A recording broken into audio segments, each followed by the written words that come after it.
welcome to Small Business Hacks. In this video I'm gonna tell you 5 always present qualities in successful leaders of the service industry. Things I saw as an entrepreneur in the hospitality sector and during my career as an advisor. Instill these qualities in your team and see how great it's going to be. Before, some context. During my corporate career, I had been often involved in the selection and hiring process. But in 2017, after starting my own business, I became the primary decision maker and it stressed me out. Leaving a position in a multinational corporation and starting your own business already has plenty of challenges. Hiring, however, is a challenge that almost every new entrepreneur thinks they will excel at, only to realize later that it's a lot more difficult than it looks. My first few hires were surprisingly good, more because of beginner's luck than any competency of my part. But later on, I made mistake after mistake. Thankfully, however, I stumbled upon a book by Leonardo Ingletti and Mika Solomon. One of its chapters helped me to make good hires in the service sector. If you think that this video is not for you because your business is not in the service industry, or you'll never be part of a hiring process, think twice. The qualities I list below are remarkably beneficial in multiple areas. They can help you build a career or build a business consisting of a team that is engaged in providing quality services to your customers. First, genuine personal warmth. While competency and warmth are not necessarily related, a study from the University of Central Florida and the University of South Carolina showed that gastronomy employees tend to view their co-workers and managers either as warm and competent or as cold and incompetent. In my case, as a Brazilian in a completely new culture, Poland, it was difficult to understand what was warm and what was intrusive. Even a smile might be misunderstood. For positions like cook or kitchen assistant, competency was considered more important than warmth. After all, kindness does not cook a raw chicken. But the opposite was observed with managers. They noticed that warmth has a greater impact on employee work attitudes and turnover than competence.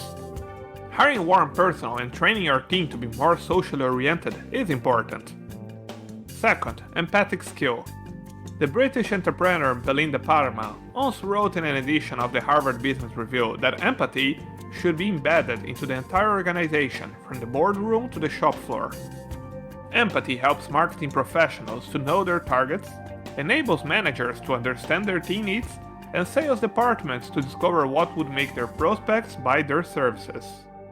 Empathy is essential in solving a crisis with unsatisfied customers, damage control emergencies arise, and creating a good reputation. These situations can either make or kill a business. Therefore, empathy is not only important, it's vital in your team.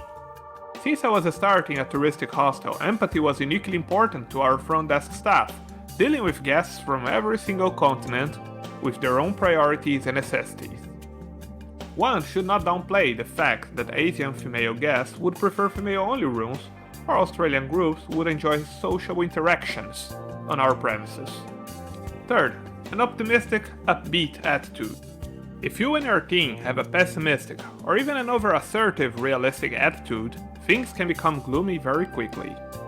I'm not advocating to deluded optimistic, but rather for a posture of goodwill, hope, and energy that helps to move the first stones in the road of an entrepreneur.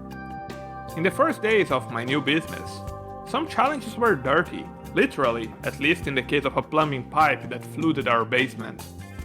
A negative attitude while facing this kind of problem on my part would contaminate all the team. Because obstacles are inevitable, but it's up to you to decide if you jump over them or not, going back to the beginning of the track. This is what an upbeat, energetic attitude is about. It is your choice. By the way, please allow me a small digression. If you're enjoying this video, please give us a thumbs up, hit the subscribe button for our next videos and activate the notifications. Now back to our subject. 4. A team orientation. Service-based businesses are becoming more complex. With the increase in complexity, it's often impossible for a single talent to solve all the problems and guarantee enterprise success. The fading of the one-man show drastically increased the importance of team orientation in modern business. This new way of working is called a network of teams.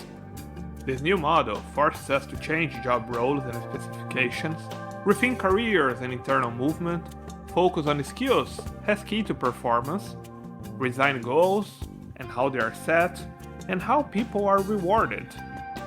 Finally, it also changes the role of the leader. In 2016, Deloitte researched more than 7,000 companies in 130 countries to identify the top 10 human capital trends.